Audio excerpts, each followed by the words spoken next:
Hello and welcome to another Raid Shadow Legends video. I'm Laverina Gaming and this is the second part of the You Can Beat Faction Wars series. Now in this part we are talking about High Elves. The High Elves faction is it's actually one of the easiest factions to beat, just simply because of the range of champions that you can obtain. First of them being the Arbiter. Now Arbiter is a great champion that you can acquire by beating missions, and you are most likely, if you are an active player and you are going against those missions and accomplishing them, finishing them, how do I say it? Yeah, you know what I mean. You are probably going to have Arbiter before you finish your High Elves faction in Faction Wars. And another thing that it's important to note is that Alexander the Sharpshooter, which is actually contrary to his ratings, which are pretty terrible, he's actually a good damage dealer, and also he has a freeze on his A1, so he has a little bit of CC in his kit also. Then we have another daily login champion which was free like Alexander, is the Liana.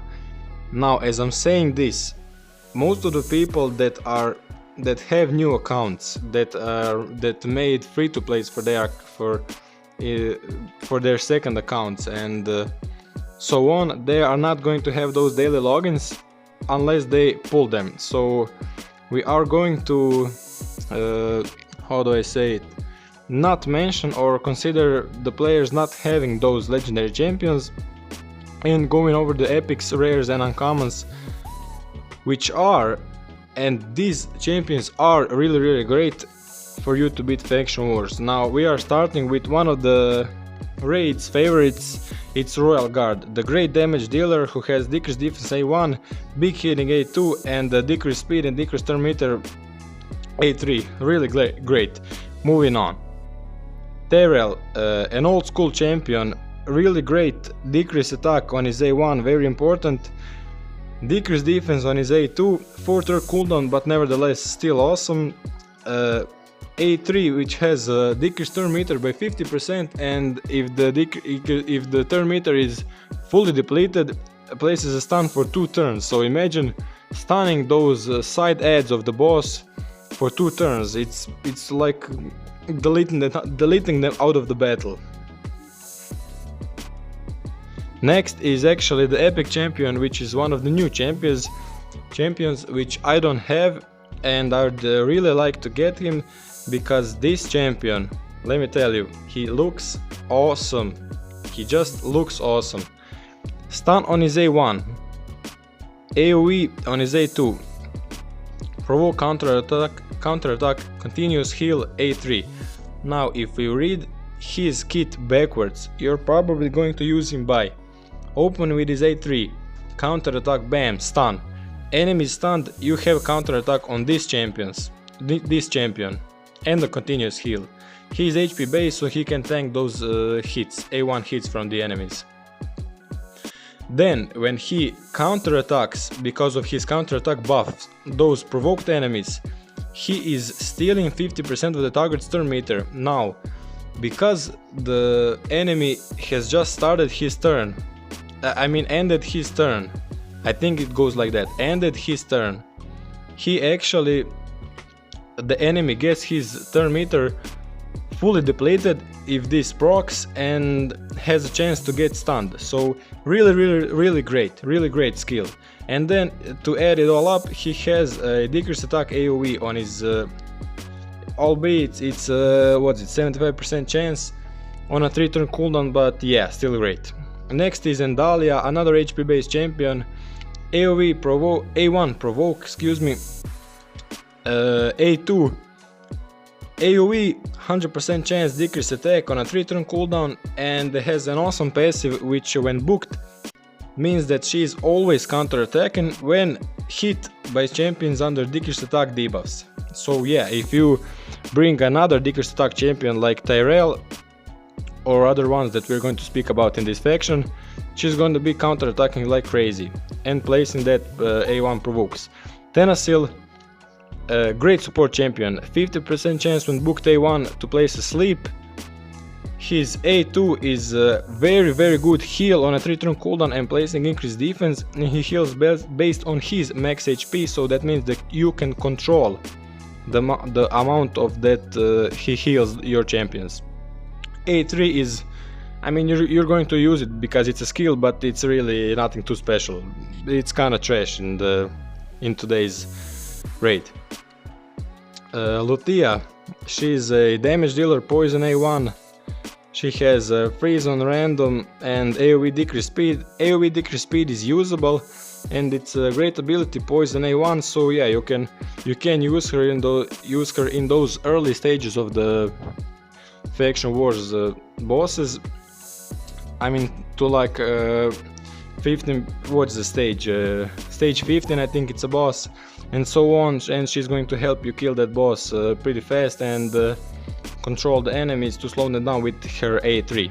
Next up we have Vergis. Now Vergis, let me tell you, he is one of the earliest epics I pulled on my main account, and he is, and I'm just going to come out with this, he is the best tank in the game. No cap. Moving on. Actually not moving on. A1, reflect damage on a random ally. A2, ally protection, continuous heal, increase speed, reflect damage, increase defense. On all these buffs on one skill, so he places on a target ally continuous heal, increase speed and the reflect damage for 3 turns, which is on a 3-turn cooldown. He places ally protection 50% on all allies except for him and places increased defense on him. Now, why is he the best tank?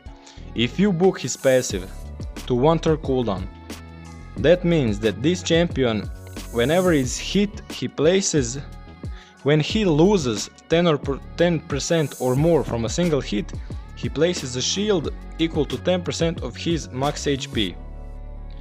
Now, if you ever were going up against Vergis, you know how OP this passive is. I mean, he just doesn't die. If you don't have block buffs on him, he doesn't die. Hey, old man, give me everything. Call an ambulance! Call an ambulance! But not for me! And also he places, whenever his HP drops below 50%, he places a continuous heal. So not only that he is impossible to kill, he also heals himself up. So yeah, really great champion. Really great. Maybe even I would say he's one of the best champions for faction wars in this faction. Next up, Marksman, attack champion. Maybe in those early stages you are going to use him, but really later on, I mean, if he's the only nuker you have, you are going to use him. But if not, I don't know that you're going to use him. Jingle Hunter, the meme guy. Jingle Hunter has decreased speed A1, decent. A1 freeze on all enemies if he kills the target. Maybe in those waves you can use him for control, and that's alright, but most likely he's not going to kill with his A1, so he's not going to kill with his skill. So yeah, kind of what's the word? Useless. AoE decreased turn meter may be usable, but providing it's on a 4-turn cooldown, you are probably going to want to come up with some decreased speed AoE or something like that to keep the turn meter of the enemies slower. Next up, Battle Sage. A1, AoE, stun set. A2, increase attack on all allies for 2 turns and removes all debuffs from all allies. Now, that's a great cleanse on a 3-turn cooldown, and the buff cannot be removed. Now she cleanses your allies completely and places an irremovable increased attack buff on your team. So really a great support champion. And then she has a kind of a stupid A3 in my opinion, because it's on a single target on a 4-turn cooldown, instant revival and death on a single ally. But yeah, maybe useful when some of your allies are on low health and you don't have a reviver. Next up, Exemplar. She was buffed, she was really awful. In the past I actually fed her because she was just so trash. She got a buff and I think she's decent now. Started from the bottom, now we're here. Because she has an interesting A1 with some utility that she can place, that she can increase the cooldown of the skills on the target, providing they have the weaken or not. But yeah, kind of conditional, and in this game we don't like conditional skills, but still a cool A1. A2, 3 times at random, each hit has a 75% chance of placing a 25% weakened debuff for 2 turns. That's on a 2-turn cooldown and 100% when booked, so most likely you are going to see some weakens on the enemy team, and then you can control them kind of with the A1. Then on her A3, she has an attacks one enemy, has a 100% chance when booked of placing a freeze and a block active skills debuff for 2 turns. Now, if you are going against those mobs that are really difficult and you really want to control them, like, I don't know, those Cetalias or those man-eaters and that kind of champions, this skill is awesome. Really great skill and really useful, and you really are going to use that skill. So yeah, Exemplar, she is a nuker, squishy nuker, but you know, you can build her with some sustainability and she can be kind of a nuker slash CC champion, I don't know. Next up, I think that is all the epics. Oh no, we have one more. The new epic, kind of new epic, Andresia. Very good epic, very good epic. She's a mini Necret champion. She wishes. A1 decrease crit damage. Kind of mad, because decrease crit damage is yeah, those faction wars champions have only 50% crit rate and they're not going to be critting all over the place, so that, yeah, that's kind of useless. Then we have the A2, which is a stun A2, and if the target has any buffs, the stun is on a 2-turn cooldown. And in this game, if you stun any enemy for 2 turns, that enemy is deleted, they're gone from the battle.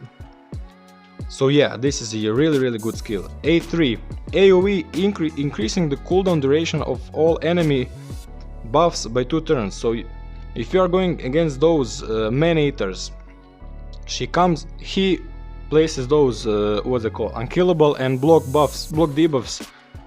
A3 I think. She comes in with this skill, obliterates the whole wave. They're naked. You can come with your nukers, control champions and all of the others to beat the wave completely. So yeah, and she also increases the duration of all increased defense buffs on all allies for 1 turn. 3-turn cooldown, 100% chance, very awesome skill. And then the Necret part, she has at the start of each turn places a 50% ally protection for 2 turns on the ally with the lowest max HP, and she places strengthen and increased defense on her. It's on a 5-turn cooldown, so it's not really Necret like, and she does have to take a turn for this to happen, unlike Necret. But yeah, the similarity is kind of here, and if nothing, it's a great addition to an already awesome kit. So yeah, Andresia, a very nice champion. Now onto the rares. We're going to go quickly over the rares because we already know which rares here are great and which are trash. So yeah, Apothecary, godlike rare. I mean, if you're free to play or you are a new account, you just pray to raid gods that you get this champion as soon as possible, and he's just going to boost your account. He boosts turn meter, places increased speed, heals you, heal can be critical, very awesome skill, 3 times at random A1, awesome. Next up, Avenger. Damage dealer, she's trash. She's gonna be your food. Elhain starter champion, very nice champion. She can AoE 2 times, another AoE with increased crit rate, double hit on day 1 if it's crit. Yeah, really nice champion, Elaine. Adjudicator, she actually has. Oh no, that's not a champion. This Adjudicator champion is actually trash. Moving on. Ares, really great champion. She has a lot of use cases in those mid-hair clan boss teams because she has a cleanse on a 2-turn cooldown, on a 3-turn cooldown on her A3 and placing an increased speed. So in clan boss, when the clan boss stuns, you come in with this skill, remove the stun and place an increased speed and get your team going, of course. She also grants an extra turn on her A1 if the target is killed, but I promise you she's not going to be killing many enemies. And she also counterattacks when an ally is attacked, so yeah, very nice rare, very nice rare. Magister, the apothecary wannabe, has the same skin but is absolutely trash. I mean, A1 increased attack, trash. Places a revive at net to reflect damage, yeah, really, 4-turn cooldown, that's nothing. AoE heal reduction on a 4-turn cooldown on a 7th, yeah, trash. Food. Fencer, she has an AoE drop defense on a 3-turn cooldown,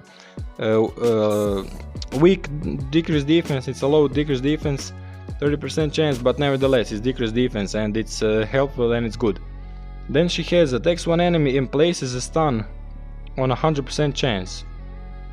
That's very nice. That's a very nice skill. Really, you can use her to control some of those nasty enemies in those waves. And she has an attacks on one enemy 2 times, decreased speed A1, which is if anything, a cool addition to a solid kit, I would say. So yeah, you can definitely use Fencer. Then we have Hyria, I think it's called. She has basic A1 with a extra percent chance to crit. She has one enemy 3 times, some chances to place poison, kind of okay, but really actually weak. And she has an ally attack with 2 random allies on a 4-turn cooldown. I mean, yeah, if you really don't have anything other to use in your teams, maybe use her, but do not level her past level 40 unless you are using her as one of the food champions. Then level her up to rank 5, but don't, and I cannot stress this enough, don't level trash champions, please. Next, Prosecutor. She was actually part of the fusion, I don't know which one. A1, decrease in turn meter, solid. AoE decrease speed on a 3-turn cooldown, it's a big decrease speed and it's a 75% chance, so it's a very nice skill for a rare champion. And then she has attacks one enemy 3 times, heal reduction, increase accuracy, kind of a was that spirit potion boss champion, but yeah, that A2 decrease speed is really useful and she is gonna be a great addition for your team. Next up we have a Medicus, which is a AoE decrease speed again, but it's a small decrease speed and it's a 70% chance, and she has increased defense on all allies. Yeah, this is actually a very nice skill. Increased defense and an increased speed on this champion. Increased defense, is on all your allies, on all of your team, and increased speed is just on her, but nevertheless on a 3-turn cooldown it's a very nice skill. And you are going to use her in Faction Wars if you don't have many epics, and you'd have her, I promise you that. Interceptor, really not even worth looking at her kit. We're just going to move on. She is, oh no, we forgot the main rare, the best rare champion in this faction. It's Reliquary Tender.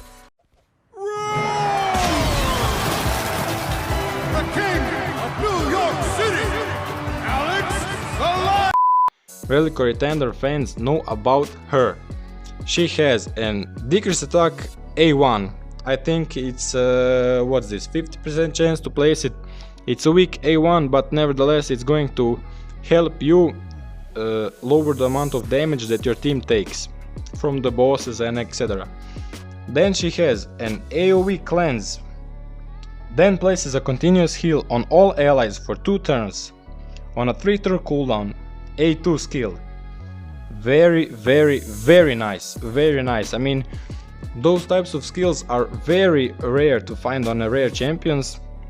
I mean, and yeah, that's really, really nice. Really, really nice skill. And then to top it all, she on her A3, excuse me, has on a 5-turn cooldown a revive. I mean, a rare champion which has a revive. Awesome. I mean, awesome for faction wars. For faction wars, if you have any reviver on your team, you are going to put them, because most likely your champions are going to die here and there, and you Stop it. Get some help. You will want to revive them. So yeah, Reliquary Tender, a really great champion, and fills the turn meter by 30%. Awesome base stats, awesome champion. Reliquary Tender is awesome. Next we have 3 uncommons, which one of them is good, the rest of them are trash. Aristocrat, trash. Jaeger, trash. And then we have an Elf Guard, which is actually a cheese champion, because on her A1 it's trash, but on her A2 she has a decreased enemy's current turn meter by 50%. So yeah, you take the amount of turn meter that the enemy has, and you use this skill, which is on a 2-turn cooldown, and you just cut it in half. Very nice skill and very useful, even for scary boss and other things like that. But for faction wars bosses, you really want to decrease their turn meter, because as less they hit you, the more you are likely to win. And yeah guys, that's gonna be it for this video. The High Elves faction, which is really one of the easiest factions to beat, and yeah, I hope this helps. See you all in the next episode. Bye.